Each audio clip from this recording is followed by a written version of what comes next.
Ladies and gentlemen, sports fans alike, welcome to another edition of Bill Swerski Sports Talk Chicago, one of the couple, two, three best podcasts around. So sit back, grab yourself a cold one and a Polish sausage, park your keister in the French room, and listen to Bill Swerski Sports Talk Chicago. In Chicago, you know that all sports rock. The Bears, Hawks, Bulls, Cubs, and Sox. Pick your favorite, you can choose, as long as the Packers lose. For everything you need to know, it's Bill Swerski Sports Talk Chicago. Bill Swerski Sports Talk Chicago. Hey everybody, welcome to another edition of Bill Swerski Sports Talk Chicago. This is your hosts, Alex and Sean. On this episode, you know what we're going to be discussing on this episode. You know what we're going to be discussing. But before we jump into that, I want to thank our sponsor, the Rockford Ice Hogs. If you're not familiar with the Rockford Ice Hogs, they're the AHL minor league affiliate of the Chicago Blackhawks. What does that mean for you? You could see the stars of tomorrow today at family-friendly, affordable prices. So make sure you head on over to icehogs.com, get yourself a hat, shirt, jersey, tickets, and more. Tell them Swerski Sports sent you.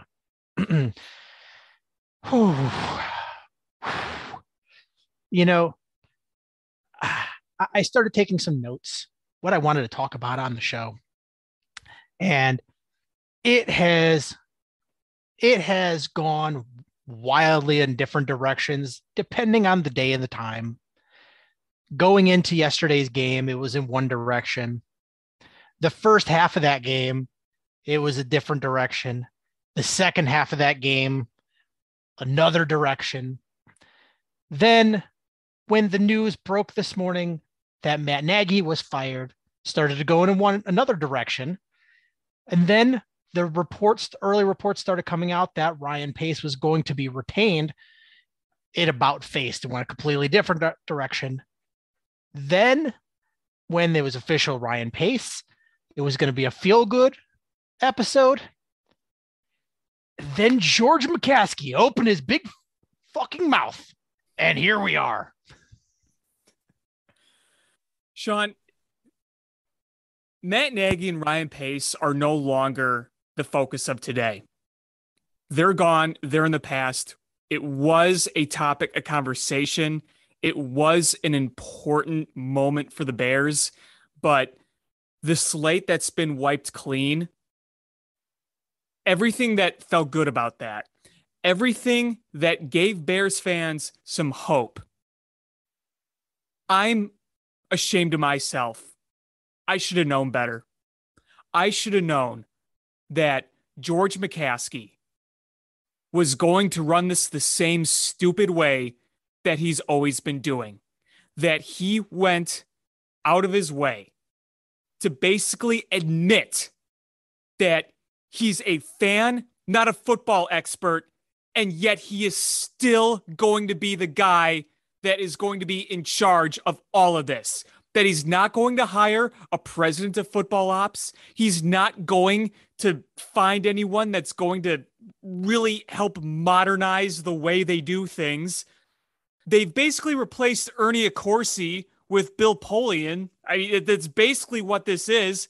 And the biggest elephant in the room, Ted Phillips is still involved. And I don't care what he says about Ted Phillips going forward. The fact that he was there, the fact that he is part of this search just tells you that Ted Phillips is still doing what he's been doing for decades at that place. Nothing changes.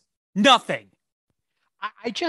So many of you guys may have worked today and not had a chance to hear the press conference for yourself. You may have heard things. You may have just totally not heard anything about it. I really just want to run through the finer points of this press conference. Let's see. He started it off by chastising children.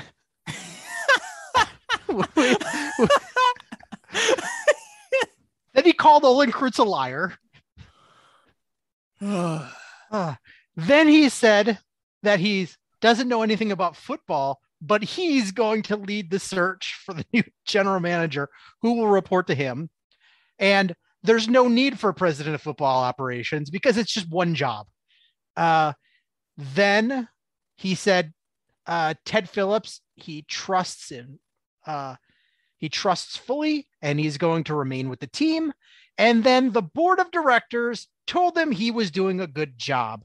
And his then mother. Wait, whoa, no, it's even better than that. But let me get to this. So not only did he chastise children, call Olenkurtz a liar, he also specifically called out players that he didn't think were playing well. Jalen Johnson. And he called out specific players, and he got upset with the media, but he patted himself on the back for what a great job he's done. And he said the board had confidence in what he was doing. Can I just go through who the board is when he's talking about the board? I'm going to read you the board. Number 1, the secretary of the board, his mother, the owner of the team. She owns 80% of the team. Secretary of the board. Also on the chairman of the board, him. He is the chairman of the board. Ted Phillips is on the board. His brother, Brian McCaskey, is on the board. His other brother, Ed McCaskey, is on the board. His other brother, Patrick McCaskey, is on the board. And then Andrew McKenna, who's a 10% minority owner, is on the board. He's 92 years old. And Pat Ryan is another he's on the board. He's another 10% minority stakeholder in the franchise. He's 84 years old. This board is everybody is a senior citizen or older. They're all in their 60s through 99. They gave him the thumbs up. Well, which owner really gave him the thumbs up was probably Aaron Rodgers. I just can't believe how poor this conversation went. I mean, right from the start, you already knew it was going to be bad because the Zoom call connection was terrible. It was. That was so funny, dude. At my old job, when we had to work from home, when we did Zoom meetings, they were 10 times better quality than that. That is a $1 billion franchise cutting in and out with your owner. Okay, here, Sean, you knew this presser was going to be a disaster from when they first signed on and he said, Ted Phillips is on. He's going to be taking your questions. You knew right then and there. Right then and there. And I want to set the expectations is because, okay, we got the word Ryan Pace, who apparently from what all we hear is George McCaskey loved. He was fired. Ryan Pace was fired. Matt Nagy was fired. So we're like, okay, all right. And then we got word that it would just be George McCaskey on the call. And everyone went, all right. We're actually going to get down to business. We're going to have structural change. Mm-hmm. And then George started talking and immediately bad Zoom connection. And then he's like, Ted's on the call. And I said, oh no. Everyone was like, all right, here we go. Listen. Ted Phillips being involved in this process is literally the definition of being involved in football operations. And when George McCaskey tries to say that he's not, come on. And look, you know what? If the scenario was that Ted Phillips was just going to be heading up things with Arlington Heights and the business side, fine. Then if he wasn't involved in football at all, he shouldn't have been on the call today. And they wanted to talk about Arlington Heights today. And listen, I'm 100% for the Arlington Heights thing. Today is not the day for that. Today is all about the team on the field. Today is not about business. Today is not about football. So if Ted Phillips was really on the business side, which fine, okay, he shouldn't have been on the call. The fact that he was on the call and he was mentioned as part of the search committee in the interview process just tells you that that guy is still going to be involved with football operations. I don't care what George McCaskey says. Yes, he already has proven himself a liar. George McCaskey is a liar. Period. Period. Period. No, apparently Olin Kreutz is the liar. Olin Kreutz. What a jackass thing to say. Listen, it could have been a he said, she said thing, which a $1 billion owner and chairman of the board of a $1 billion, multi-billion dollar franchise, charter franchise, shouldn't have got into that. He should have just said, no comment. Mm-hmm. Or said, you know what? There was a miscommunication. We're going to talk to them and work through it. That's all you got to say. Yes. Misunderstanding. I'll talk to Olin offline. Right. And that's it. No, he called him a liar, and Olin wasn't going to let it go. Olin talked to Harry Heastand, who backed up the story, and talked to Ryan Pace, who backed up the story. Mm-hmm. I give Olin Kreutz a lot of respect for like double checking. Like I give him a lot of respect for that.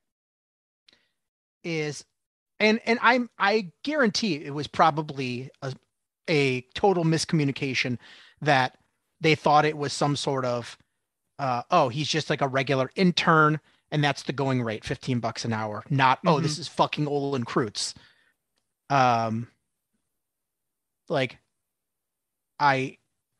I could see where there's a mix-up. But when there's a mix-up, you correct the situation. Or you work to correct it and you ensure that everything is being taken care of. And if there was a miscommunication, you work through it. But to sit there and say, take Olin Kreutz with a grain of salt. And then the fact that I can't remember which reporter asked, where he said, so you're saying it's not true. You heard that pause and then you heard, then you heard another long pause. That's just how things go sometimes. Like that right there is a man who's just caught in his bull crap. And look, it's one thing.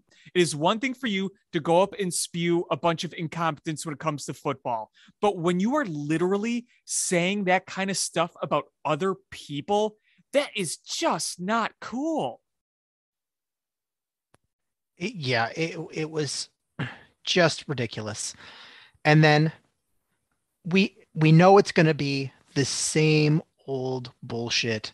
They just replaced, like was last time, they just replaced Ernie Accorsi with Bill Polian. And I listen, Bill Polian had a successful run in the NFL. Mm-hmm. But you know what makes his job a lot easier when he did this is he had Peyton Manning for how many years? Yeah. Peyton Manning makes everything better. And he's another dinosaur. He's going to be what, 80? Yeah, he's about to be 80 years old. So your search committee is an 80-year-old guy who said that Lamar Jackson should probably play wide receiver. Oh God. And he doesn't believe in analytics. And this was analytics is another thing I was going to go into more for this episode, and I want to get into that. But you chose an 80-year-old guy that the game has passed him by, and I don't care. He's been an analyst for however many years. He's not in the day-to-day game. That's not the same. Being a television analyst or having a podcast is not the same as being in the day-to-day, because otherwise people would take my advice on things from, the Bears never call me and ask me for my input because they're not the same thing.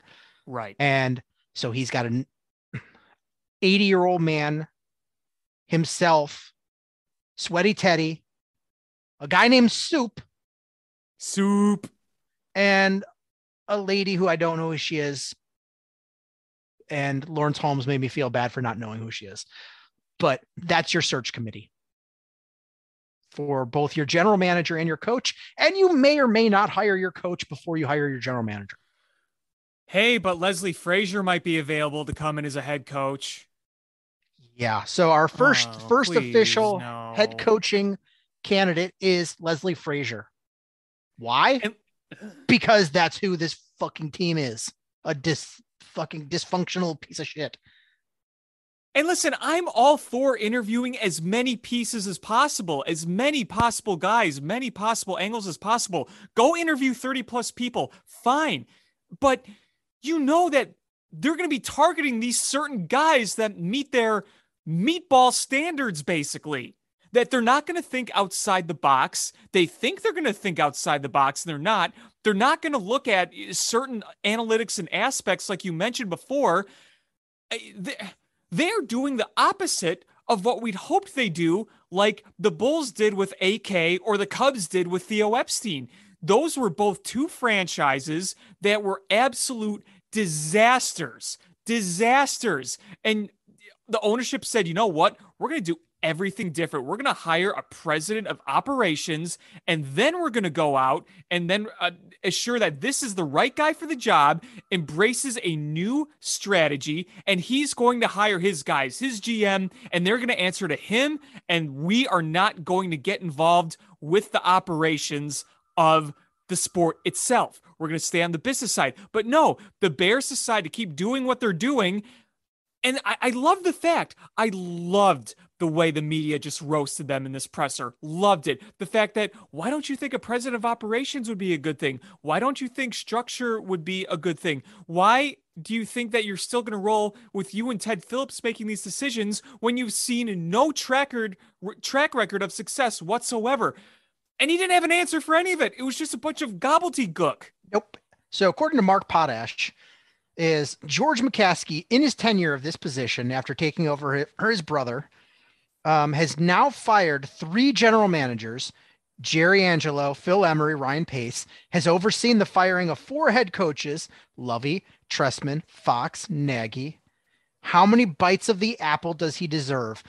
And what's even more is he flippantly answered, well, it works different. The structure works differently for different teams. And this is how we do things with the Chicago Bears. And this is why you will not ever put together a perennial winning team as long as your shitty family owns the team, period. Yeah. And look, here's the thing. When you are looking for new people to hire, and you are constantly looking to other people for advice, it tells you right there that that is someone that doesn't know what he's doing. He is openly showing you he doesn't know what he's doing. I would have really respected George if he came out and said, you know what? I don't really know what I'm doing.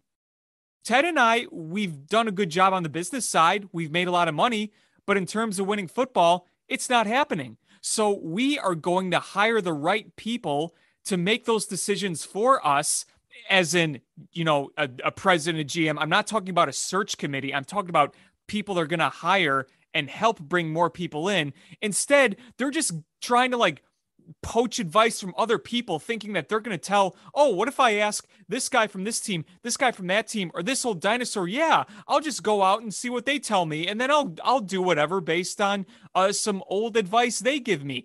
It's just, you're not willing to change your structure. You're not willing to admit that you have not overseen a winner in your whole time here. You have 1 division title since 2010. 1. It's 2022. You have 1 playoff win since 2007. You have 3 playoff wins since 1996. 3. And what's crazy is he consulted John Mara about what he should do. And I'm going to summarize. John Mara is the owner of the Giants, who are in a worse position than the Bears. The only team that's worse than them right now is probably the Giants. Yeah. And I don't know, Jacksonville's real bad too. But John Mara decided not to fire a coach that ran a quarterback sneak on 3rd and 9 from their own 4-yard line. Yeah. What? And if you thought passing on 4th and 1 3 times in one game was bad, that's a real doozy. I just don't know. So after today, like, I feel like I just can't be that mad at Matt Nagy because he's just a dingleberry that was like, oh man, they want to pay me how much money? I'll take that job. Wouldn't you?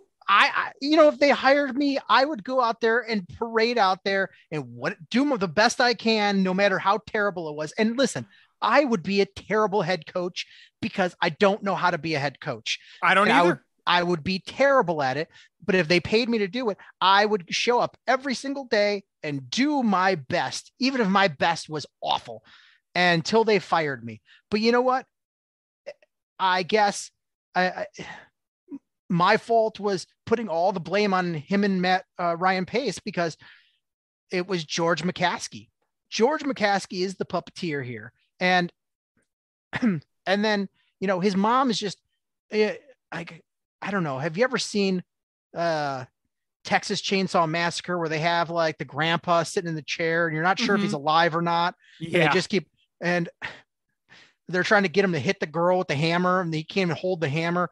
Like, that's literally Virginia McCaskey. So like, I can't even be mad at her. Like, I feel like they just Weekend at Bernie's her hand when they need her to sign something. I was just going to say Weekend at Bernie's. I was just going to say so that. Like, I am going to put the sole blame on George McCaskey. Heck, I kind of feel the way you just described Pace, Nagy, and Virginia, I kind of feel the same way about Ted Phillips. He's put in this position to make these decisions. Like, George McCaskey is the one that is keeping him there. Like, I'm hearing rumors that Sweaty Teddy is going to retire after next season. No, why would you retire? This is a cushy job. Like, this dumb family's never going to fire you. No, you can work till whenever you want. You get to oversee the potential building of, this amazing stadium that if that actually happens, I don't know. Today's press conference wasn't all that reassuring. No, like if this press conference made me feel like that there's really not that realistic of a chance they're moving to Arlington Heights. And this is just a ploy to get the city to give them what they want. Oh, that could be. I mean, could you rule that out? I couldn't. Because they were just like, well, let's pump the brakes a little bit. When could this happen? You don't even have sketches together, man. You didn't even do the surveys of whether it's feasible to build on that land. Right. They've had this whole thing for months and they have no sort of outlook on this whatsoever. And I don't know how much work goes into that, but you would think there would at least be something there. And, maybe again, this is another indication that Ted Phillips really should just be on the business side, because if he has to worry about business and football, how are you going to get that done productively? If Ted Phillips is allowed to just focus on this, then maybe you'll actually make some progress there. I just feel like if you agreed to purchase this land, and how much did they offer for that plot of land? I don't know off the top of my head. It was $15. It was a sizable chunk of money, and today it made it sound like they don't even know the viability of building a stadium there. So why in the world would you offer the money? So maybe Ted Phillips isn't even a good businessman. Maybe it's just the NFL, what is the rising tide lifts all boats. Maybe it's just the success of the NFL just carried the Bears to being rich, and Ted Phillips had nothing to do with it. And because this was a disaster, where were your PR people? Like, is there not a PR person on this team that was like, oh yeah, why don't you run through your opening monologue here, George? And and then just go, yeah, I'm going to stop you right here because that is bad. Hey, George, someone's going to ask you about the Olin Kreutz situation. How are you going to respond to that? I saw somebody tweet that last year's press conference got a 0 out of 1,000, and this press conference was worse. It was worse. I was angrier today than I was last year. And that's really saying something. I mean, at least last year, they didn't personally attack people like they did to Olin Kreutz, or as you eloquently put it, chastise kids. You put that completely out of context. It's like, holy crap, what happened? It was just a complete disaster. I don't even know how to put it into words. Honestly, I was literally waiting for him to announce with the search party, or the search committee had Hawk Harrelson in it, because he has a strong sense of who has TW. Oh God. Seriously. Here's another thing I wanted to bring up too, was as these Chicago media members are hounding, like, they did not call off the dogs. They smelled the sausage and they let them go after it. As they're asking these questions, and you see George continue to fidget around and try to find the right words to say, it really speaks to how he just doesn't get it.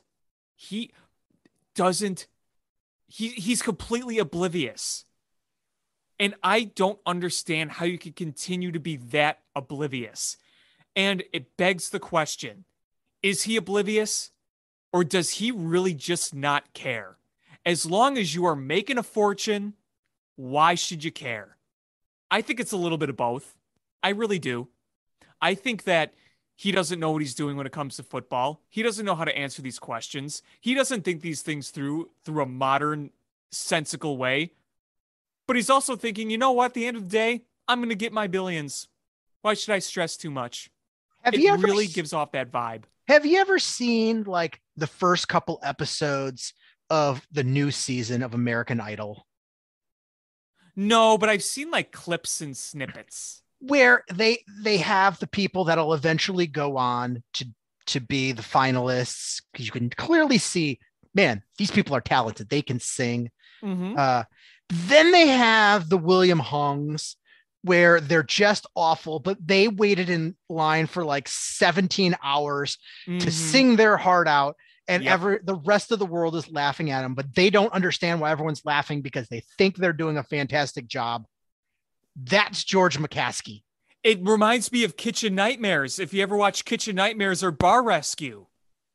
George McCaskey is the William Hung of football. I love it. Have you the Office episode? Oh, so you're a big William Hung fan? Why does everyone keep asking me that? Who the hell is that? But I want to just read some tweets from the Bears beat writers. All right, let's hear them.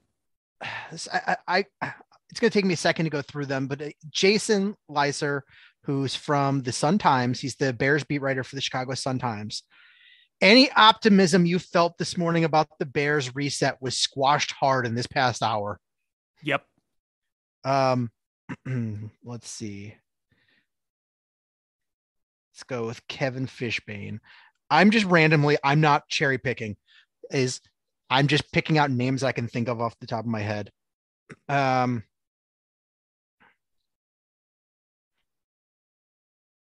I still can't get, he's replying to a Jason Goff tweet. So Jason Goff tweeted, number one, using grieving family and kid chastise bear. Jason Goff basically tweeted my tweet. He did. Using a grieving family and kid to chastise Bears fans for being idiots. 2, insult a reporter columnist before a question is asked. 3, drive Bill Polian's book sales. 4, call one of the most respected players in your team's history a liar. 5, fail to instill confidence.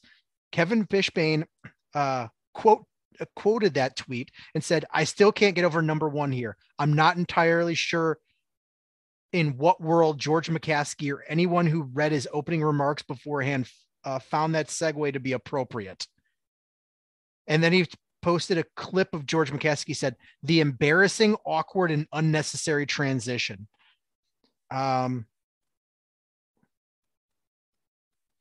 let's see. Let's go Adam Johns. I'm gonna pick some random people. I'm not cherry picking these. I'm just picking random beat writers.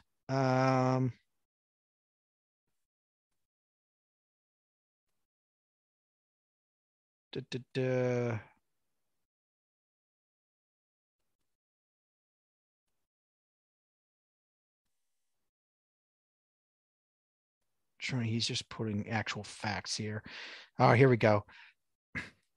So gifts only, send them over. Here's mine.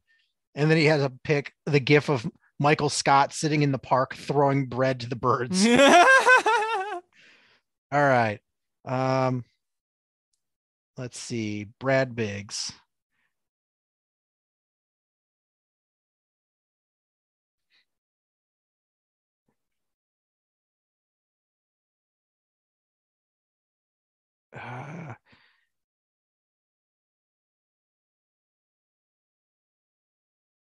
Brad Biggs just quoted tweets. He hasn't said anything disparaging. All right, give me another name here. Of a Bears beat writer? Yeah, somebody you want to... Oh, Mark Podlesh, didn't he ask some really good questions? He might have tweeted some things. Yeah, he tweeted, Bears chairman George McCaskey has now fired 3 general managers and has overseen the firing of 4 head coaches. How many bites of the apple does he deserve? Yeah. We discussed that earlier. Yeah. Let's see. Patrick Finley. Okay, here we go. Rick Morrissey.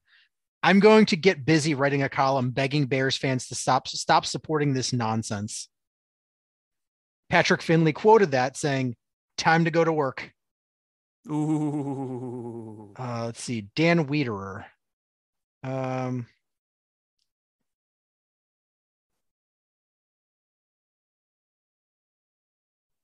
He just quoted tweets. I mean, tweeted quotes from the press conference. I know Lawrence Holmes had some strong words. Dan Wiederer. George McCaskey, by default, has become the chief overseer and evaluator of the Bears general manager. In the same press conference announcing that move, George also said, "I'm just a fan. I'm not a football evaluator." Like, they're all bashing George McCaskey. Like, how oblivious are you of how bad you are at your job? And that's the whole thing, because as I say, it's one thing to try and really put effort into something and fail and say, you know what? I wasn't good at it. I gave it my best. I had the best intentions and I failed. And look, I'm sure George has the intentions at least to somewhat try, even though he's making a lot of money. And that, you know, he's obviously had many bites at the apple and their attempts have failed. And as I said earlier in the show, I would have respected him a lot more if he came out and said, you know what, I'm not qualified to do this. We're going to hire people who are. And I'd say, okay, you were incompetent. You admitted it. I respect that. We can't all be talent evaluators in the NFL. I know I'm not. We all can't do everything. We are all human. I get that. But the fact that you continue to be incompetent and delusional and still think what you're doing is right, that is why we are pissed off. Again, it's like a lot of those Kitchen Nightmare bar rescue owners. You could see the world is crumbling around them in their business. Everything is failing. The quality is bad, and yet they still are in denial. This is what this is. That's a good way to put it. George McCaskey is in denial about the only reason that this franchise is staying afloat is because the NFL is the golden goose. And you're in Chicago. And it is, but this is a disaster. And honestly, as long as the McCaskeys own this family, it's going to be real tough to build a consistent winner. And I'm sure every once in a while you'll have a team that's fairly successful. Oh, we have a team that made the playoffs. Okay. But you will not build a Pittsburgh Steeler consistently good team, a Patriots consistently good team, or any of these teams are just consistently good year in and year out Mm-hmm. until you have new ownership. The Period. sad thing about all of this is that our only hope is luck, that they accidentally find the right guy. Whether it's the general manager, the head coach, both, that we don't have faith that they are going to find the right guy because of their process, that our only hope is if they accidentally hire the right guy, where they say, all right, let's bring this guy in, and he happens to be the right guy. He happens to be good. That's all we can really rely on right now. Yeah, sheer dumb luck. Yeah. But the thing is the problem is their evaluation process weeds out legitimate people. Because if you're a legitimate candidate, why in the world do you want to go to the Bears? Because you're going to have to deal with Ding Dong George.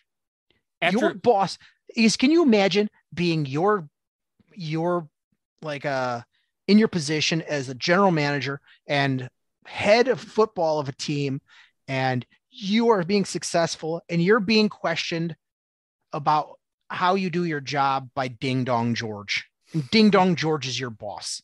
How does that work? If I listened to that press conference and I heard about the way he talked about Jeff Dickerson and Olin Kreutz, I wouldn't go there. I think that this press conference has the potential to be incredibly damaging because people see that. Candidates, people who know candidates, they see it. It's in the public eye. It's out there.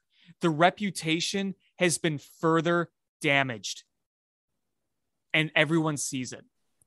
Yeah, everybody watches this and goes, oof. This is who owns our team. This is the head. This is who's going to pick our coach and our general manager. And the fact that they would even consider hiring a coach before they hired a general manager is just further proof that Ding Dong George is an idiot. Because if you admit you don't know what you're doing, wouldn't you be like, you know what? Let's make as few decisions as possible. Like, honestly, if he has such faith in Bill Polian because he wrote a book, why then wouldn't he just be like, let me hire Bill Polian to be the president of football operations and let him just choose the general manager? Yeah, somebody made that point too. I can't remember if it was Spiegel or Parkins or Holmes. I don't remember, but I think somebody made that same point. And that wouldn't be my first choice as president of football operations in 2022. But yes, I agree with what you're saying. Yeah, mine either. But you know what? If you're Ding Dong George and you admit you're just a fan that was born into the lottery with a winning lottery ticket of owning the Bears, is go, you know what? Either I'm going to learn or I'm going to make as few decisions as possible. And that one decision is, let me choose the person who heads all of that, everything football related, and let them build it from there. Because here's the thing, is the Bears are woefully lacking in analytics. And listen, the analytics world in the NFL is, as a whole, is woefully behind what it is in baseball. Yeah, baseball is light years ahead of anybody. Baseball, and I read a ESPN poll this is a poll of front office executives in the NFL. And they feel that, and you know, most people thought that the NFL was 5 to 15 years behind baseball in analytics, which is an eternity in sports. That's a long time being behind them. But then they ranked teams that they felt were the most analytical in what they did. And it was, a lot of them were teams that were, you know, building for success. Now it's the Browns shot up the list right when they became good. The Colts, the Eagles, the Bears, nowhere on that list of the top teams any year. because they have minimal analytics. They don't have a huge analytics department. But if they have grit and passion, that's good for us. Yeah, I don't care about grit and passion. Is if you can have grit and passion, but I want numbers and things to back that up. Good players. I want a more robust scouting department. I want a more robust analytics department. I want a more robust everything. Here's the thing. In the NFL, everybody is on the same playing field as far as how much money you're allowed to spend on players. Correct? Mm-hmm. Mm-hmm. It is a hard cap. Can't go over it. Sure, you can kick some of that money down the road, but that just hinders you in other years. Everybody has a cap.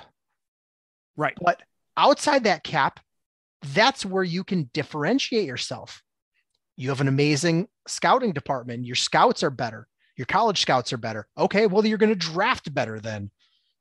You have the best strength and conditioning and medical program. Okay, you are going to have a better on-field performance because your players are in better shape. They're stronger. They're faster. They're healthier. Okay, you have the best coaching staff with the most coaches. Okay, that's money is no object there. There's no cap on coaches. Having the best analytics department, that is how you differentiate yourself. And the Bears are woefully behind because they want to keep it old school. I love old school for a lot of things, but you know what? If we're trying to build a winning program, is stop trying to chase a trend and we hired Matt Nagy because he was the hot name in offensive gurus to build a quarterback because that's what the Rams did and it worked. Is build from the ground up, build that analytics department, build a whole winning organization with winning structure and a good marketing team to good fan relations, everything. It all works symbiotically to make a better team. And the problem is it costs money. And the McCaskey family are rich, but they are not like crazy liquid rich like some of the other owners in this league. This is their sole source of income, period. Which is why, as many angles as we try to give ourselves hope, I don't think they're going to sell. Unless they make this Arlington Heights things work and they build the value and they sell off that. But for the time being, they're not going to sell. This is what we're stuck with. And listen, Virginia McCaskey just turned 99 years old. Mm-hmm. Just a couple of days since our last episode. She turned 99 years old. She's trying to be Betty White. Yes. She's like, Betty White, I'm coming for you. Like, how much longer do we honestly and realistically think she'll be on this earth? George McCaskey even acknowledged in the press conference, without so many words, but yeah, he's like, his mom is very, very disappointed.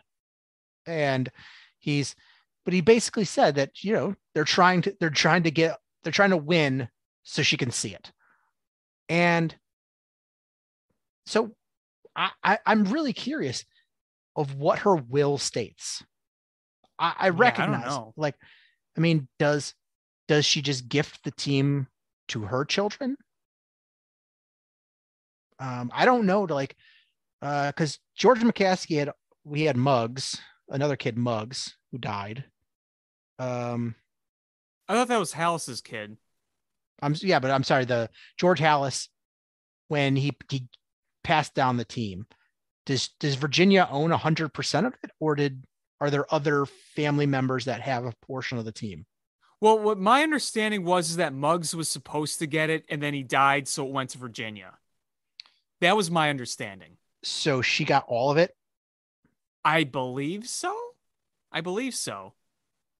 Well, wasn't it her and her husband? Yes. Because her husband, from what I remember, ran the team for quite a while. Let's see. So Muggs had 2 kids. I wonder if they have any sort of stake in it at all. I don't know. Yeah. So Virginia McCaskey's husband died a long time ago, almost 20 years ago. Right. And so now it is her and her stupid kids. Well, Michael's dead. And then the rest of them are all boards of directors. And then they all have kids. So right. So if she dies, does this go straight all to Ding Dong George? Well, nothing's go to Michael. So I'm guessing all the siblings will get something. And then do the grandkids get it?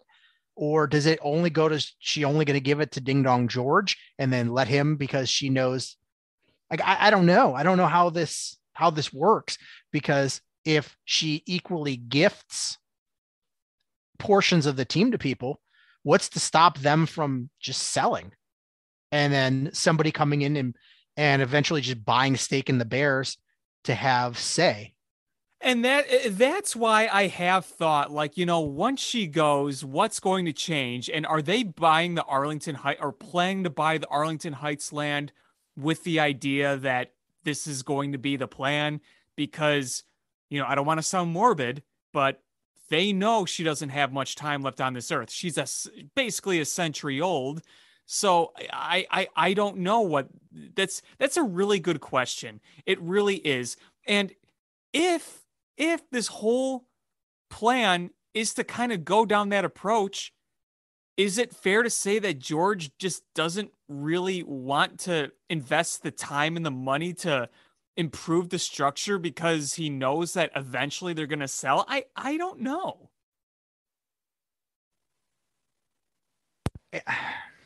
Yeah, I don't know enough about how her will is structured. And that's, I've heard rumblings where the grandkids are interested in selling. And why wouldn't you be? Listen, I love the Bears, but if I was resource strapped or there was too many cooks in the kitchen where, I have to answer to, once Virginia dies, and how many more years is George going to be working at this? Because he's a senior citizen. Was he 66 years old? Yeah, he's somewhere in his 60s. How much longer is he going to do that? And then eventually, are you just going to keep passing it to people that are related to you because somehow they're going to make that work? Like, at what point you're just like, you know what? I would rather just cash out. This is a franchise that's worth like $5 billion. Cash out. Yeah, cash out. That's what I do. Listen, for that amount of money, how many tickets I could buy just to go visit, or how big of a TV I could watch them on Sundays. It's just not worth it at a certain point. Watch. It's gonna get passed down to the grandkids, and they're gonna sell, and they're gonna be working on the transaction, and then you hear Ding Dong George outside, like trying to pound to get in to try to get them to stop, and then they're gonna have to restrain Ding Dong George as they hand over the final transactions. And again, not being morbid, Virginia is 99 years old. Do you know how many people in the United States? Let's put it this way: for every 10,000 people in the United States, less than 2 of them make it to the age of 100. Yeah. So it's less than 2 out of 10,000. Yeah. So the odds are real against her living to be 100. She's not going to be with us that much longer. And that's what's kind of sad about this whole thing, is that here's Ding Dong George not willing to admit that their ways are outdated, flawed, and not effective whatsoever. And yet Virginia McCaskey's last memories most likely are going to be of this debacle. It's kind of sad. Wouldn't you want to do everything you could to give your mother one last shot at a winner? That including saying, hey, we're not good at building a football team. Let's bring in people who are and change our ways. Wouldn't that be the logical thing to do? Yeah. I just don't understand the thought process. And, that board of directors meeting with a bunch of mid 60s and older people, like, is it just them falling asleep watching reruns of Matlock and somebody's waking up going, where's my butterscotch pudding snack? Like, what it goes on there? Like, it just, there's no youth, there's no understanding of what's going on today. And it's amplified by the fact that they're like, I'm going to ask a guy that's 80 years old for his expert opinion on how to fix our franchise. And I'm going to ask other old people how to fix our franchise. You need a firewall from yourself and find that your Arturas Karnisovas, find that guy and then just turn him loose. Whatever it is you need, blank check. You hire your general manager, you hire your scouts, you hire your coach, because you know what? If the Reinsdorf family had tried to go out and hire a coach before they hired their front office staff, one, they would have got it wrong. And two, they wouldn't have got Billy Donovan. Yep. If you want top people that are going to perform, you need to have something there where they want to come. And Michael Lombardi said it, I believe, that how are you going to, before we knew that they were firing Ryan Pace, how are you going to attract a top-notch coach to come here if Ryan Pace is your general manager? How are you going to do that? And you're kind of in an unfortunate situation now. You're going to try to attract someone to come here after this debacle. I'm not saying people wouldn't want to come to Chicago, but I'd be weary after what this happened, seeing how this franchise functions. I mean, honestly. And, to your point about AK, and you go back to the point I made about Theo and the Cubs, you saw several things there. Is neither Michael Reinsdorf or Tom Ricketts, from what we understand, really had any input on who was brought in. Yes, Tom Ricketts set the budget. And yes, he said, you know what? We're going to be balling on a budget the last few years where they're not spending much money. But Ricketts wasn't involved in the guys they brought in or the trades they made. They brought those guys in because of what Epstein and Hoyer and their guys did. Michael Reinsdorf, he's letting AK run the show here. I mean, there's big differences. Really, an owner of any sports franchise should just employ the people to do their jobs without any say.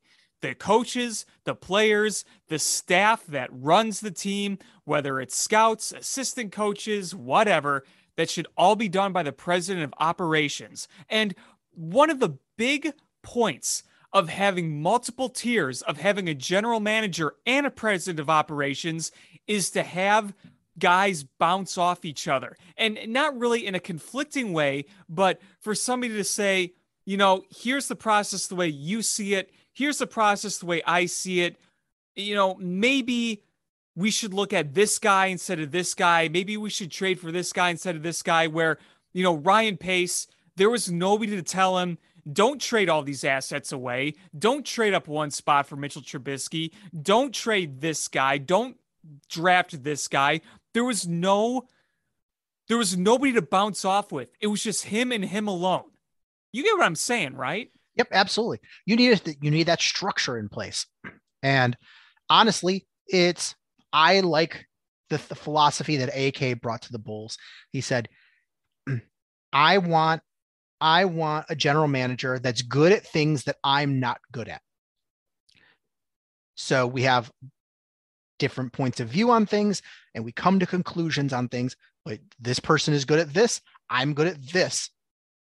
So bring in a president of football operations, the football czar that, can assist in the hiring of a coach. They would hire the GM. They would be the one that builds the infrastructure around, and then bring in a general manager who is good with, salary cap stuff, or good at pro scouting and whatever it is you're not good at, because here's the avenues you need to be good at. You need to be good at pro scouting. So that way, when you sign free agents, you are signing the right free agents and not overpaying for guys or getting guys that are going to be stink. And you need college scouts because you want to hit on as many of your draft picks as possible. You need a capologist because you can't just spend all the money in the world. You need to work within the frame of a cap, and not only just for that year, because it's not that hard to figure it out for 1 year, but in order to look down the road. And Ryan Pace could always figure out the cap that year, but he always neglected to look down the road of how his actions today would impact him 5 years from now. Right. And that's when you have a good capologist. All right, they're looking at that. Okay, we could do this right now, but is it worth us doing this, having this consequence later? You need analytics, build that analytics department. And you know what? You don't need a general manager that's in analytics. Is hire an analytics department, and the president of football operations should be able to build this structure, this machine that, coaches come and coaches go, and that doesn't change. You can withstand your general manager retiring or being fired because you're like, listen, we've got this structure in place. Your offensive coordinator is success. You're successful. Your offensive coordinator ends up getting a head coaching job. Okay. We've got the structure in place to evaluate with our head coach on who would be a good offensive coordinator to replace them. And that's what happened. And now it's what we had with Ryan Pace and Matt Nagy is a case where everybody doing their job was in over their heads. Right. And that's a big thing for me is when you build a coaching staff, you don't want to build it where everybody is moving up a level, where your offensive coordinator prior to that was, a quality coach or a position coach. Because, all right, you have one guy like that, that's fine. But if you're all like that, there's too much inexperience, and there's too many people that are learning their job at the same time to be successful. That happened under Trestman. It happened under Matt Nagy. And with Matt Nagy, it was a new whammy because you had Ryan Pace stepped in to a new role and lacked the experience to be able to do it. Matt Nagy stepped into a new role, much higher than he should be. All of his staff, except for Vic Fangio. And the thing is the most successful year they had was because of Vic Fangio. And Vic Fangio, all of his staff were in those roles for a long time. Everybody is an expert at their role. And that was what kept them afloat. And I want a president of football operations that's been a general manager before. And you know what? I've seen where I failed, or I've seen where I've succeeded, and I'm going to build this the right way. I want to bring in a general manager to accentuate my skills and, complement my skills. And I know the places to look to find the people that can strengthen my biggest weaknesses. And listen, and now that we're kind of seeing this, is I don't trust George McCaskey with this. I want people that have some sort of experience. I don't want to. I really like Byron Leftwich. I think he's going to be good, but I don't think the Bears have a structure in place to allow him to be successful. I kind of agree. And Sean, you know what? I'm going to say this too. There were a lot of things to like about Byron Leftwich. And I kind of had this feeling after a while, like, we keep talking up Byron Leftwich. It almost makes you want to talk yourself out of it because it seems too good to be true. Do you know what I mean by that? Like that we were kind of that we're starting to create false expectations, especially with the way this team is run.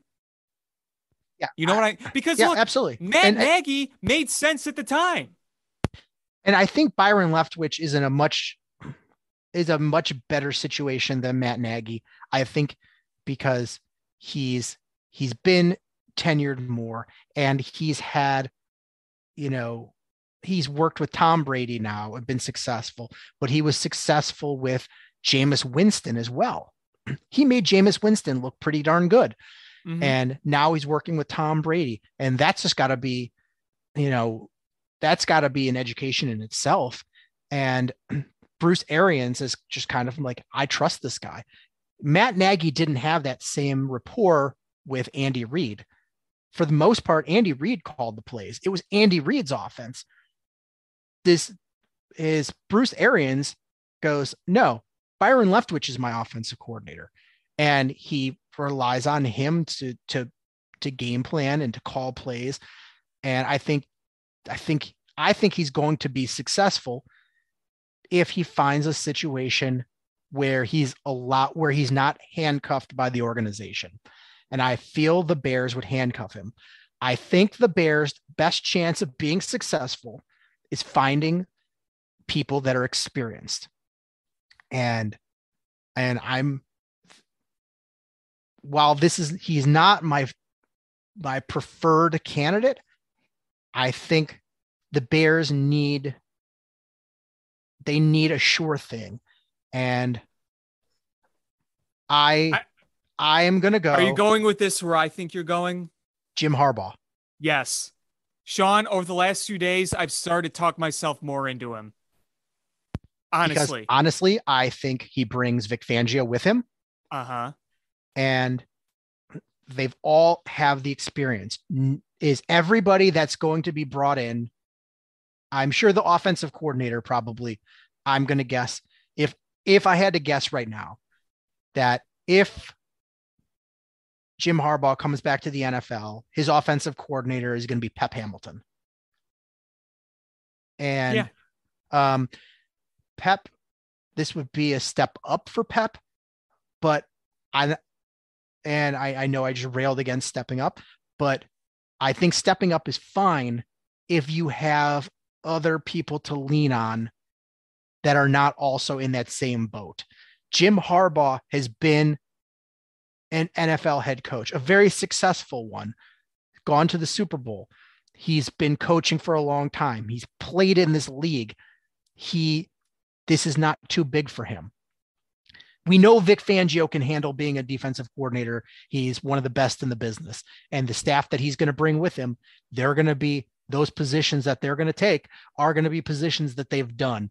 Everybody, it will be a well-oiled machine, that Vic Fangio, and it won't even be an adjustment for the most part on the players involved because they're going to know him.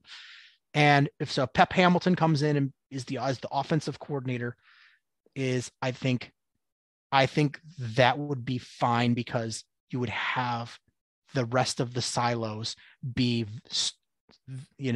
very established already.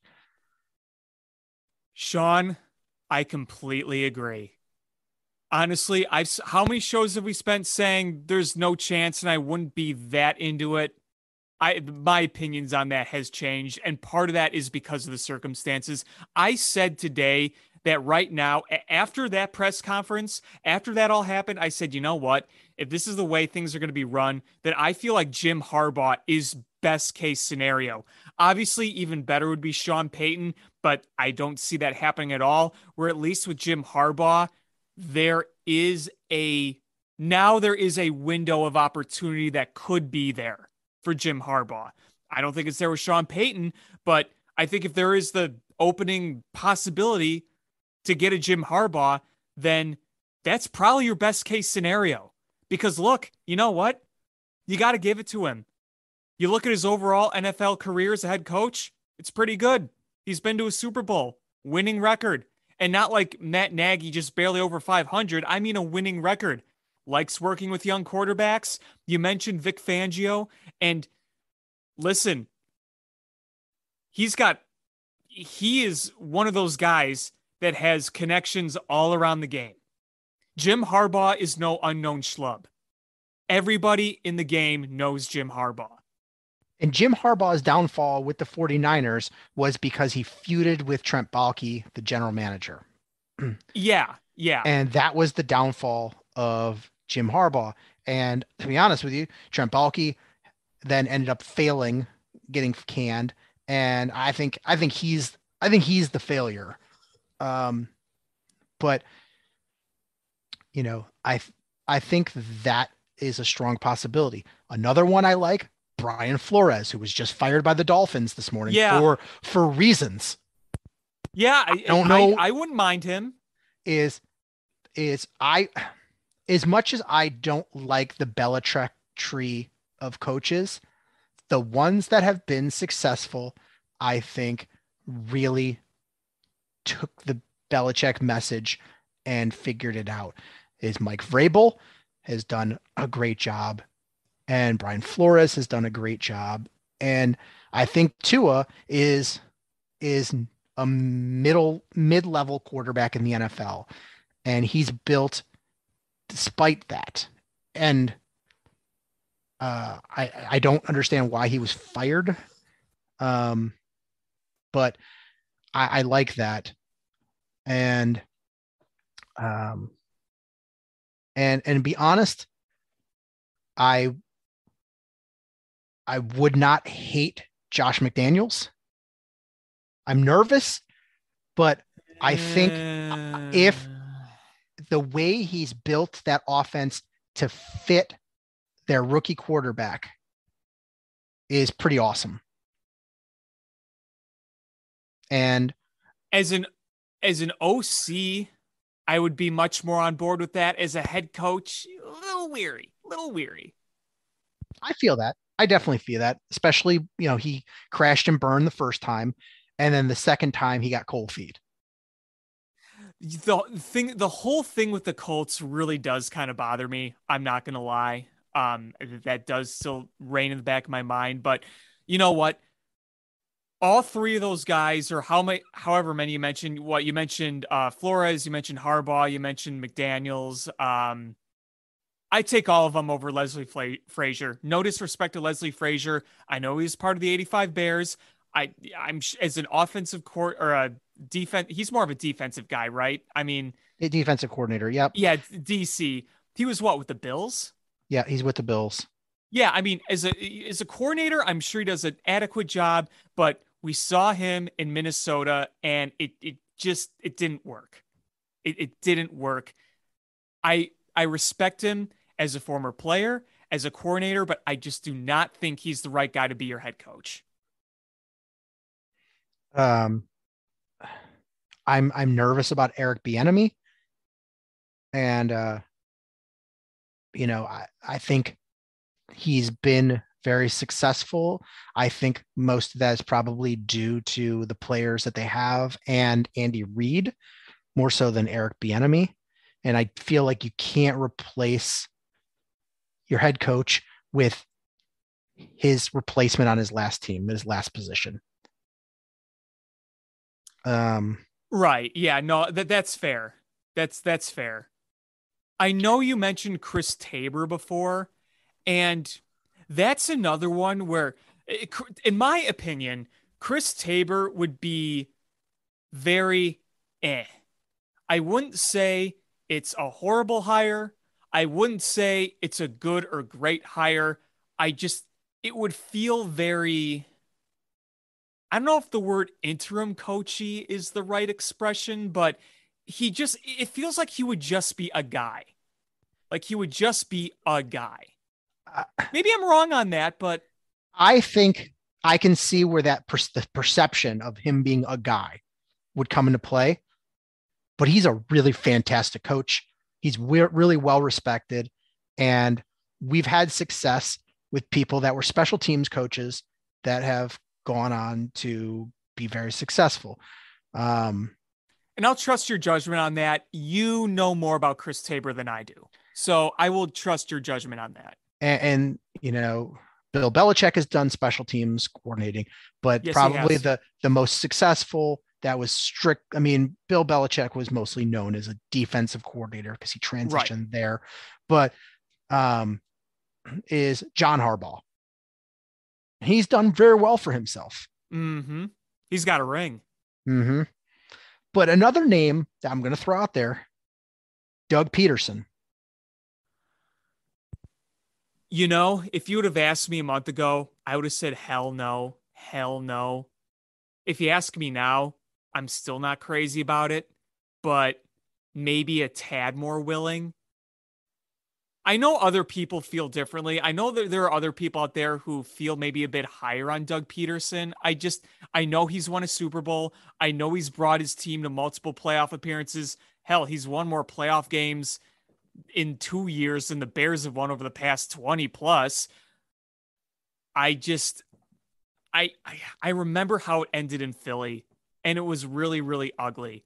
And maybe maybe it's too soon for me, and maybe I'm thinking too much about that, but I'm a bit more reserved on Doug Peterson. But, maybe it wouldn't be as bad of a choice than I think. I don't know all the intricacies, and I could probably reach out to, I have a lot of Eagle fan friends, but I think, I think a big part of that was there was some clashes. There was the quarterback situation, but I don't think Wentz did them any favors. Yeah, Wentz, and then you brought in a rookie, but I think he clashed with ownership I think ownership was trying to dictate position coaches, and he wanted to hire his own position coaches, and things just kind of fell apart. And I think that was a big part of it, because the guy they brought in after him, Chip Kelly, was a complete disaster. Yeah.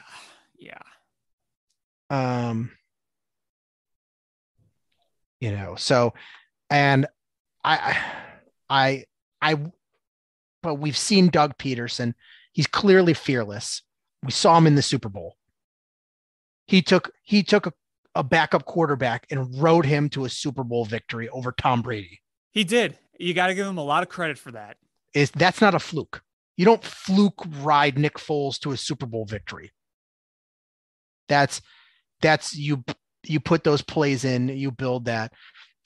He is an Andy Reid disciple, which is a little nerve-wracking, but I think and a lot of things that, right now we're just throwing names out there. A lot of this is going to come in the interview process. When you talk to these guys, hey, what's your plan based on the team we have right now? What's your plan? How are you going to develop Justin Fields?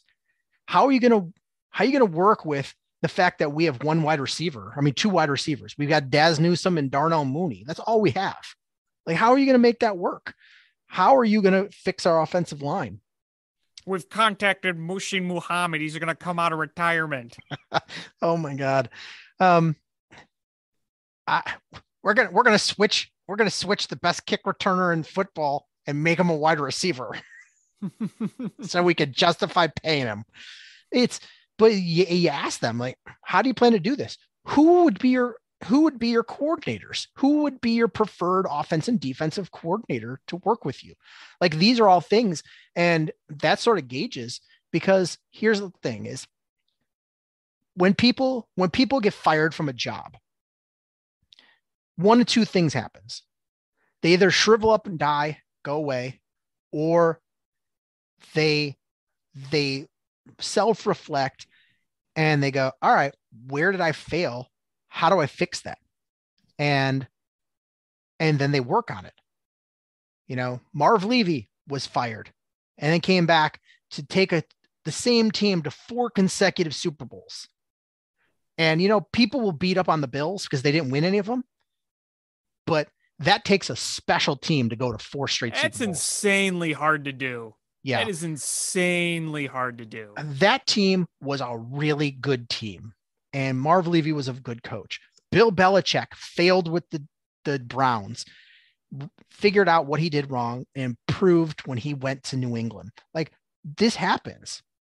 So you can't be afraid of coaches that were fired. Is the thing about Jim Harbaugh, he was fired. I think a lot of it was political. I think so too. But I think so too. That guy just wakes up in the morning and he is ready to attack everything. And I feel like if he was coaching the Bears, he would kind of, I don't want, for better or for worse, kind of be the one in, wouldn't you think he'd kind of be the one in charge? Like, not actually be the GM, but don't you think that he would definitely have input on what happens? I think you'd have to. And I think that's regardless of whether or not sometimes you'll hear that the head coach has the job of player personnel too.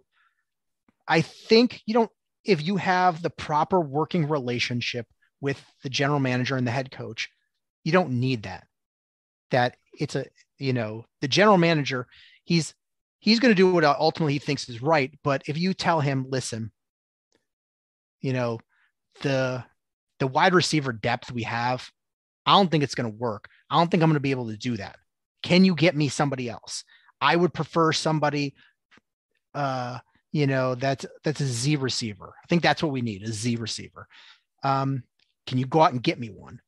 And they're like, okay, here's what we can do with what's available, what's in our budget. And I think that's how those things work. Ultimately the general manager is gonna have to do what he thinks is right because he's the boss of the head coach. But, there should be a good working relationship.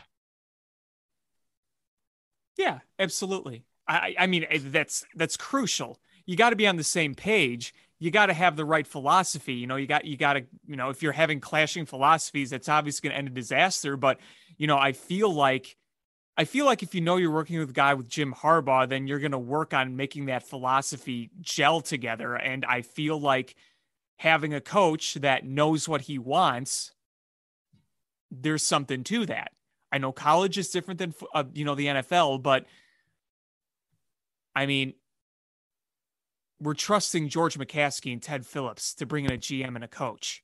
Yeah. And here's the thing is I don't want the kumbaya bullshit that we had with Ryan Pace and Matt Nagy holding hands and picking flowers in the meadow and professing their love for each other. I don't want that. Like, I'm fine if behind closed doors, people are yelling at each other and disagreeing and having, as long as it stays manageable. Like, all right, you know what?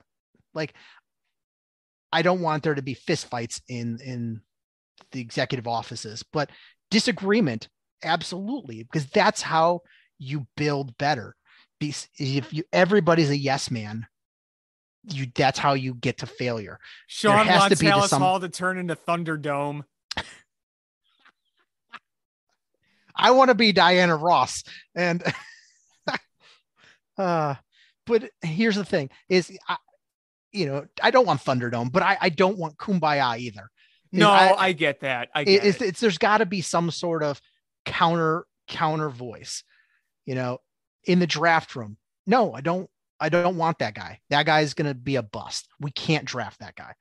We can't draft Kevin White, who's had how many injuries now? Yeah. When you look at it, be like, okay, I get this guy has this skill level, but look at that injury history, and he's not a big guy. He's going to get smashed in the NFL. All right. No, we can't do that. And then the guy who fought hardest for him go, you know what? I see the points you're making, and I'm going to soften on my love for him. Like, that's what I want is everybody, every decision to have somebody be a devil's advocate against it. You know, all right, well, why that guy? What about this guy? You know, just to add full perspective on things. That's where you're going to get is a better decision when people have weighed all of the pros and cons and bickered about it and you know, really fought hard on this decision and come to that final conclusion. I think you're going to have a better result than, you know what? I just love Mitch Trubisky. Yeah, that's a good pick, man. Go for it. I'm just, you know, he's a guy I really want. I'm going to trade the farm to move up one pick to get him. Yeah, man, you do you. Be you. Like, I don't want that. Like, I want there to be counterpoints to everything. Yeah, well, while I do have respect that Pace and Nagy wanted to create a certain type of culture, like I really do respect that they wanted to do that. You gotta kind of put things in perspective too. Like, you can't just say, you know what, here we're not gonna call anyone out when something goes wrong or bring any counterpoints. That's a little too much. I mean, this is a competitive game where you're competing all the time. And in order to be competitive, you got to kind of, you know, be willing to not always be so kumbaya all the time. I totally get what you're saying. Players that think it's about them when it's about the team. And we cannot make decisions that cost the team and then come off the sideline and it's nonchalant. No, you know what? This is how I believe, okay? I'm from the old school. I believe this. I would rather play with 10 people and just get penalized all the way until we got to do something else, rather than play with 11 when I know that right now that person is not sold out to be a part of this team. It is more about them than it is about the team. Cannot play with them. Cannot win with them. Cannot coach with them. Can't do it. I just needed to throw that in there. I need a little of that sometimes. Can't do it. Can't win. Allen Robinson can't do it. Can't win with him. Can't play with him. Can't do it.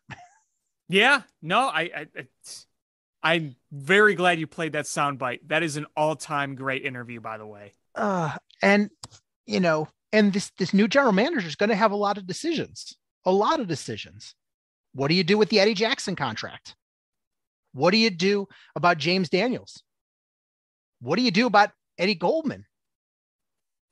What do you do? Obviously, you're going to, I mean, I guess you could franchise tag Allen Robinson again, but are you willing to do that? How are you going to bring a number one receiver into this building? How are you going to fix that secondary that needs a complete overhaul?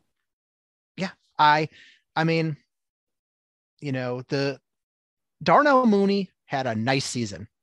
Hit 1,000 yards. The fact that he was on 1,000 yards totally caught up to me. I didn't think he was really near that. I mean, 17 games too. But true. But he had a nice season. He had a very nice season, but on a team that's going to be a Super Bowl contender, he's not a number one. And I want a number one in there. And so how we've seen how hard it is to bring in a number one receiver. I mean, think of some of the days pre Allen Robinson. And you think about the wide receiver core, and And you're like, oof, how do you win with that? Like, so how are you going to bring a real number one onto this roster? How are you going to do it? Thanks to Ryan Pace, you don't have as much draft capital as you would like. It's true. And here's the thing. Mully made this point on 670 The Score. Yeah, free agency could bring you some guys. But remember this. When you bring in free agents, you are going to basically be overpaying for all of them. It's a lot of money to commit to bring in a free agent. Yep, it's true.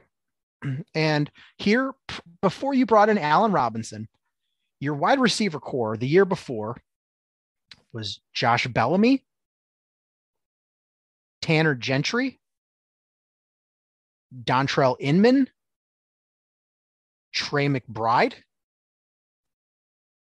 Deontay Thompson, Marcus Wheaton, Kevin White, and Kendall Wright.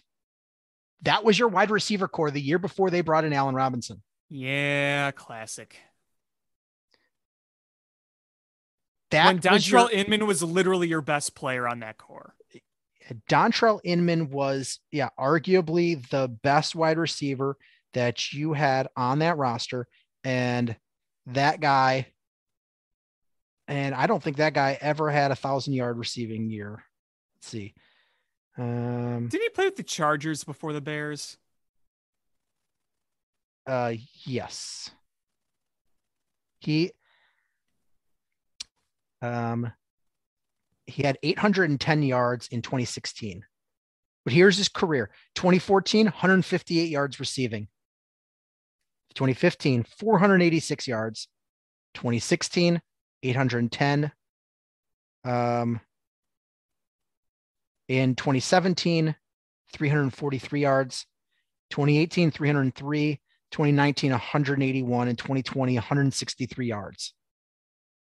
That guy, his career is over, and he didn't even finish with 2,500 yards receiving. That was our best wide receiver. Yeah, good times. So how are you going to fix that? There's a lot of things. And then obviously getting the coach right. This is a monumental decision right now.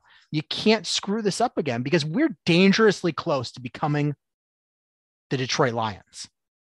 And you know what? Right now, I think Lions fans are feeling better about their team than Bears fans feel about theirs.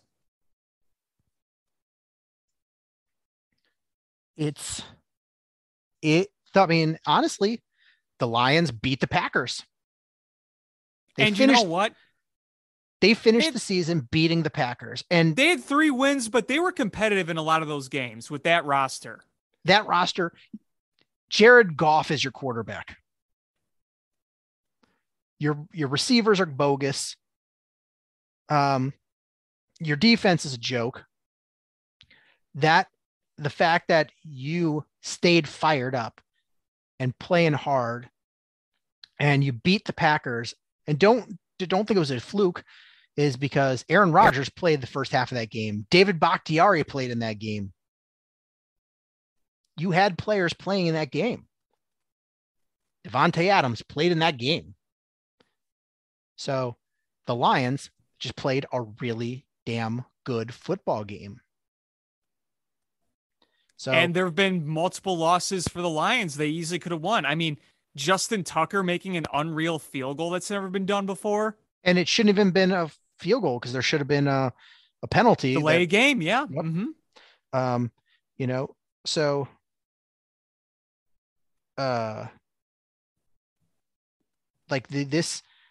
this year, the Lions competed. They weren't very good. They weren't helpless like under Matt Patricia. It's so let's see. I'm looking at their schedule now, and let's see preseason. So the first game of the season, they almost beat the Lions. That was a shootout. All right, they got smoked by the Packers the first game. Then the Lions game or the Ravens game they should have won. got beat by the Bears, barely lost they lost by 2 to the Vikings, smoked by the Bengals, smoked by the Rams, smoked by the Eagles, tied the Steelers. That was a bad game. That was a real bad game. Yeah, it was awful.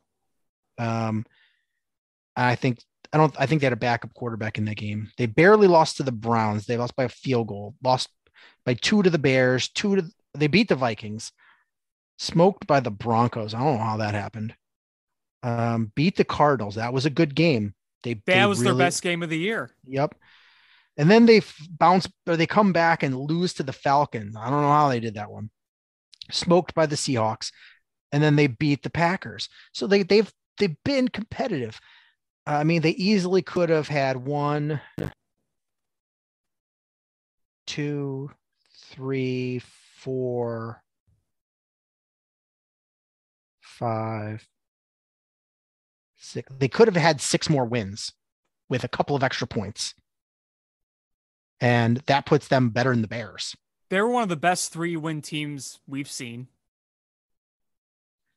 And they're going to get better. And if they figure out the quarterback situation, they could be better in a hurry. Yeah, absolutely. Absolutely. They want to play for Dan Campbell. Yep.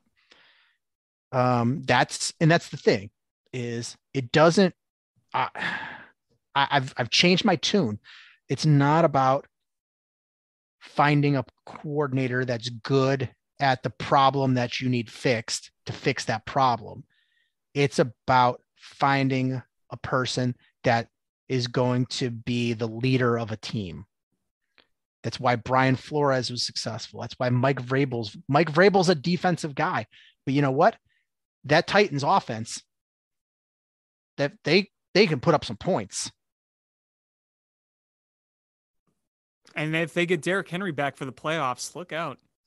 Yeah. So, like, can you even tell me what side of the ball that Jim Harbaugh focuses on? Like, no, because he's a head coach. There's guys that are just head coaches. And that's my fear about going, well, Brian Daboll helped develop Josh Allen. So let him do that with Justin Fields. I don't want that. You're identifying a problem and finding a solution to that problem rather than finding a football coach. Right. And I'm just terrified that this is not going to go well for the Bears. Because if they hire a coach before they hire the general manager, I might denounce my fandom because it'll just be a disaster. Is hire your general manager and then step the fuck off. Walk away, be like, you know what? We picked the guy that we believe in, let him do his job. Yeah, that's what should happen. But do we have faith that they're going to do the right thing? Because I sure as hell don't. Because now we're hearing that Ryan Pace, when he got hired, wanted a different head coach. He wanted Dan Quinn. And they said, no, here's John Fox. Yeah. And this is when you knew that Ryan Pace was going to be a failure because he said, okay. That's fine. We collaborated. It's okay. Is honestly, I'm the general manager. You hire Sean as your general manager. And I go, I want Jim Harbaugh. And they went, Jim Harbaugh is a little expensive. How about Brian Daboll? And I'm going to go, how about the fuck not? I want my guy. Step off. Back off now. Once I sign that contract, go ahead and fire me because you're paying me the whole contract. You're not going to do it. I want my guy. Leave me alone. Right. If I fail, judge me on that. If my it's on me. That's on me. But you better not handcuff me to do my job. Let me do my job. If I stink at it, then you can fire me. But you can't hinder me from doing my job and then judge me on that job that you hindered me doing. See, you keep talking logic and we're talking about the Bears here, and clearly after today, that doesn't exist with them. True. It drives me nuts how they continue to be so out of touch. It's funny. As a point of humor, somebody tweeted, I could just hear Ted Phillips breathing on that call the whole time. It sounded like he was eating cold cuts. Old sweaty Teddy. But it just today, like, I felt it was going to be so good when Schefter finally tweeted that Ryan Pace was gone and that we were going to have a press conference at 1:00 with just George McCaskey. Yep. And I went, okay, maybe everything that people told him, he actually heard. He heard and he listened. He's like, I listened to this. I heard this. I felt it. I'm doing what I was instructed to do. And I'm like, oh man. And then that train just went off the tracks. I just so quickly. I mean, again, like the opening statements. Ted Phillips is on the call. He'll be taking questions. Every Bears fan collectively went, oh boy. It just derailed everything.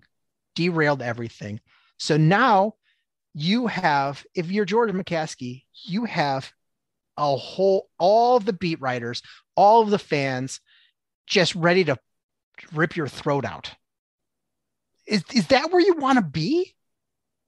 Well, that's what I can't help think too. Like, if you're George McCaskey and you are consistently hearing backlash from the fan base, from the beat writers, I mean, those beat writers, I applaud the hell out of them. They did not hold back today. Yeah, I am so proud of them. Last year, a lot of them, put on some kid gloves and they were, didn't fully go at them. This year, they were just like, no. Boom, going after you. Speaking of going after, you followed my lead. You wrote a letter to George McCaskey. Are you willing to read that right now? I'm gonna read it, but I'm gonna warn you, it's gonna sound way too diplomatic. And keep in mind, I wrote this last week. This was before this press conference. This was before the Olin Kreutz story came out. This was a very, very diplomatic letter that I tried to be as classy as possible. And you might hear this now and cringe a little bit, and I'll probably cringe to myself. But my whole thought was, if I express my feelings in a way that doesn't berate anybody, it might get the message across clearer. But obviously my feelings have changed. But without further ado, this was my letter to Ding Dong George.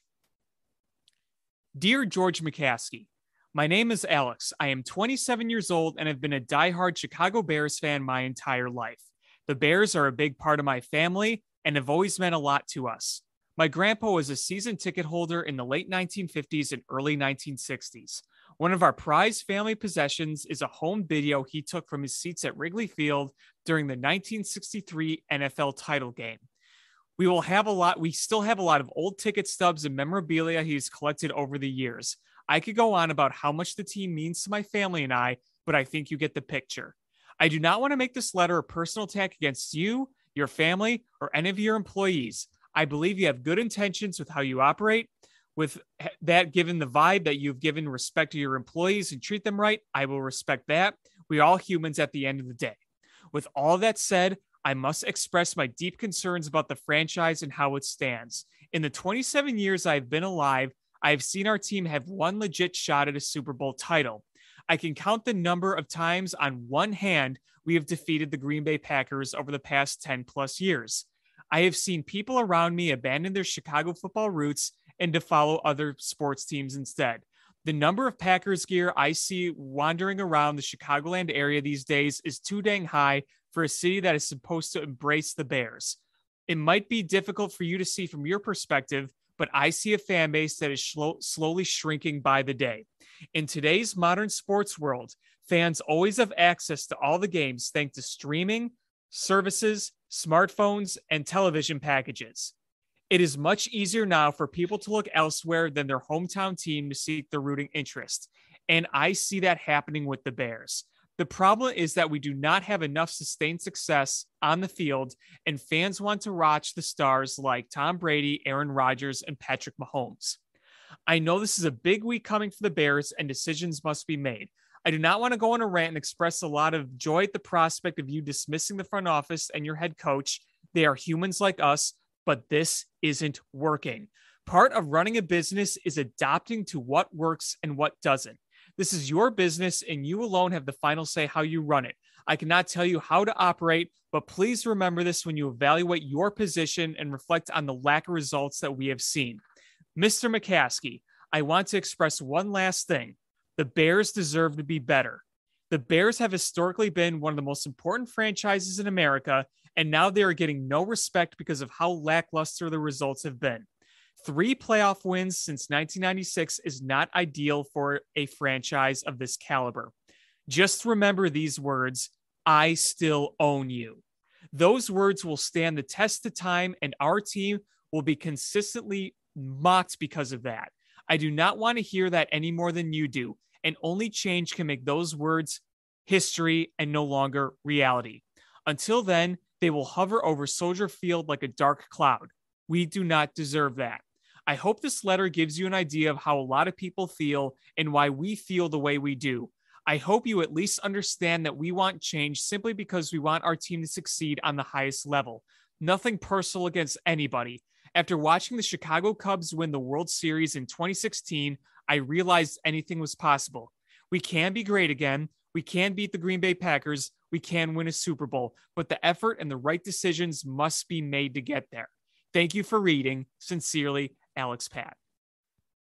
I want to write a follow-up letter to mine. Just as George, you may want to stay off Twitter for a while. Nah, George, you be a ding dong. Do you think after that press conference, he ran into Sweaty Teddy's office and high-fived him and was like, nailed it? Do you think, honestly, do you think he thought that was a successful press conference? Timmy's probably like, oh, that went well. Like, I honest to God think he probably thought that was a successful press conference. Probably was. That's the sad part is, listen, I've bombed at things before. And Me too. I bombed at plenty of things. I recognize it when it's happening that it is a bomb. And I don't think I watched that man, and at no point in there do I think he was like, I don't think this is going so well. Right. He didn't take anything back. He didn't back up the truck and be like, let me re-explain or let me reword this. He didn't do any of that. He just babbled on and on and on. And that, again, I go back to this again. This is why I'm so upset about this. It's the fact that you haven't gotten results in a long time, and you continue to think that your flawed ways of doing things work when they don't. If he would have tried and it didn't work and say, you know what, it didn't work, let's try something new, that's completely different. We are all not able to do everything. We all fail at things. We are not perfect. I'm not perfect. I failed at plenty of things in my life, but when you see it's not working or it's not good, you make the change, you try something different, but they refuse to do that. Accurate. So now it's the waiting game. We know that Leslie Frazier is going to be interviewed, and fine. If you're going to interview Leslie Frazier, that's fine. Interview 50 people, but yes. Leslie Frazier should not be a finalist for the job, period. I agree. And you have an opportunity. If you're going to interview a ton of people and you're going to go all out, this should be your opportunity to pick people's brains. You should keep that in mind when you're interviewing people. And I think that's how I feel about Leslie Frazier. If he's a guy you're going to interview, I don't want him to be my head coach, but at least try to pick his brain on some philosophies. I mean, that's part of the whole reason you're doing all these interviews. Just don't be so short-sighted that you have to go, oh, well, he's got to fit the the Bear tradition, that the nitty, the gritty's got to win the press conference like Mark Trestman did. That's why you've been in the situation time after time after time again.